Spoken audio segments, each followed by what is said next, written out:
All righty, everybody. Thank you again for joining us here Talking Real Estate with Champions Real Estate Team at Berkshire Hathaway Home Services Ambassador Real Estate Company. We try to get together every Wednesday around lunchtime around this 12 o'clock hour and give you an update of what's gone on in the market over the last week. Joining me today, as always, is Russ Williams with Arbor Bank. He's kind of handling, if you have any questions on the mortgage industry, refinancing, he's your guy. And then also joining us today is Jeff Peterson with Champions Real Estate Team. Another team member with the team here. So let's jump right into it. I'll jump on like our normal, if those have joined us before, touch on our got a diagram here that we have as far as what's going on in the market. So what we've seen over this last week, we had about 400 new listings come on the market. We had 300 new contracts written. We had just over 600 new homes sold. So kind of what does that mean to everybody? The sold homes is basically what was going on in the market, about 60 days, 45, 60 days ago. So obviously there are a lot of homes moving, as we're kind of coming into the fall months, into the winter months, going into holiday season. A lot of people were trying to get their houses on the market before Halloween. Previous weeks was about 350 new listings the week prior to this one. So we saw that jump in about 50 or so more listings than we did the previous week. And I think that was a lot of, I know Jeff and I, we had 2 listings come on for Champions team that basically went on and came off real quick, with multiple offers and above asking price. So the market is still very active with regards to that. Our new listings kind of hovering about the same. We're kind of seeing that same activity, so which is good for the buyers. We're not up in that 400 or 500 price point or 400 or 500 contracts, meaning there's less buyer activity, but there's still strong activity. I know for my listing, like I said, we had multiple offers. I know Jeff had multiple offers on his as well. And both our sellers were pretty happy with the outcomes in that. And then sold homes, that's kind of about where we're at, week to week, that 500 to 600 kind of price point, or not price point, but inventory wise goes. So I'll jump on and share, like I always do, the trend graphics report. So this is the report basically we get, keeps us up to date.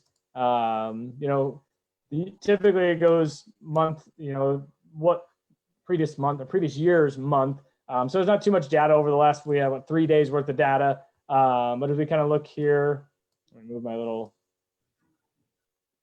diagram. So year to date, from the previous year, we're up 13% in active listings, or in not active listings, but in pending contracts. So what that means is essentially we've had tons of activity this year, beating, 2019, and as we know with the election that just happened last night, we still don't know the outcome of that, but, the world didn't come to an end. The housing market is still very active going forth. And, kind of piggybacking on that comment, I know we've touched on in the past, but NAR came out with their statistics of what is the actual impact each house sale, in each state. So this is kind of, I thought this was a very interesting graph kind of showing, for every sale, every house sale, on average is bringing about, for the state of Nebraska here, let's see if we can zoom in a little bit, at $67,000 of the economic impact. So we kind of take a look here at California at $171,000 of economic impact per sale of a house. So that's basically on National Association of Realtors. And that's, I know Russ has talked on before that, the feds are basically buying those mortgage-backed securities to keep those interest rates low, and in economic times, they're going to do that because they want this graph basically is going to make a huge impact. And one of the biggest drivers of the U.S. economy is real estate. It drives tons of different markets, tons of different sectors, industries, with that regard. So that's why, the housing market is ultimately one of the most important things in, economic turnaround. We had a great economy going, and the virus, something unforeseen happened through that aspect of it. So it's my 2.5-year-old daughter's knocking at the door. So joys of working at home. But anyways, we'll jump in with Russ here and touch base with what's going on in the mortgage industry. So we might have a special guest here in just a second, but we'll let Russ take it over. Yet again this week, of course, we're having the Federal Reserve Bank spending billions of dollars buying mortgage bonds to prop up interest rates and keep them competitive. And we anticipate that will likely continue regardless of who takes the White House, who takes Congress. That likely will continue for the foreseeable future until COVID is expected to end, whenever that might be.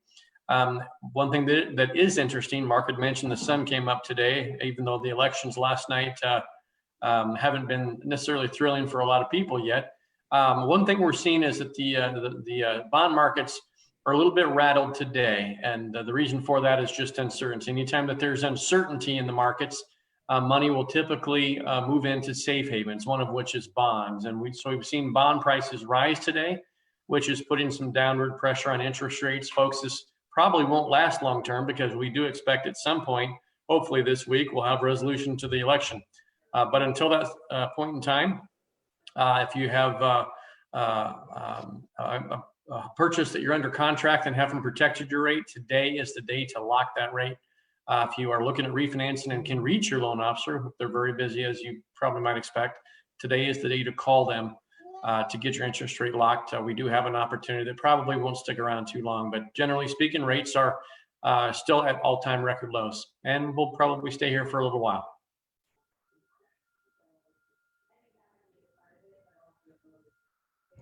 All right, sorry about that. My coworker stepped into the office today. So, but yeah, so like you said, getting your interest rates locked, like you said, that uncertainty in the marketplace, that's one of those things that you can't necessarily control what's going on. So it is, get in touch if you are in the process or thinking about buying and selling here in the really near future. Get together with your lender and touch base with them to make sure that they're up to date on what's going on. And if your lender kind of has a deer in the headlights look, give Russ a holler because he'll get you taken care of with regards to that. So, but appreciate everyone jumping on and joining us. As always, you can jump on here to our championsrealestateteam.com and check out our website. Basically, you can search all the active homes. You can do a market search. Check out your home valuation. I'll give you a rough estimate where your house is at, but if you want a more accurate, give Jeff, myself, or anyone here at Champions Real Estate Team a call, and we can get that valuation for you. Also, we have our home buyer's guide as well as our home seller guide here that you can download for free and get you on the path to either buying or selling your home. So, but I'm always happy to sit down and meet with you via Zoom, in person, however we can help you out and be the most comfortable for you. But then, this time of year is a lot of times when people are starting to get that ball rolling, or we want to do something in the spring, in that aspect of it, or next year, or you've met with your accountant and kind of got your ducks in a row. Maybe for some investment properties, give us a holler and we're happy to help. So, but Jeff, I don't know if you have anything else to add or. No, not today. All right. Sounds good. Yep. So as always, we appreciate you guys, everyone joining us. If you have any questions, give Jeff, myself, or anyone on our Champions Real Estate Team at Berkshire Hathaway. And thanks, Russ, for joining us from Arbor Bank with all his mortgage knowledge. And until next time, we will see you, and take care, and signing off.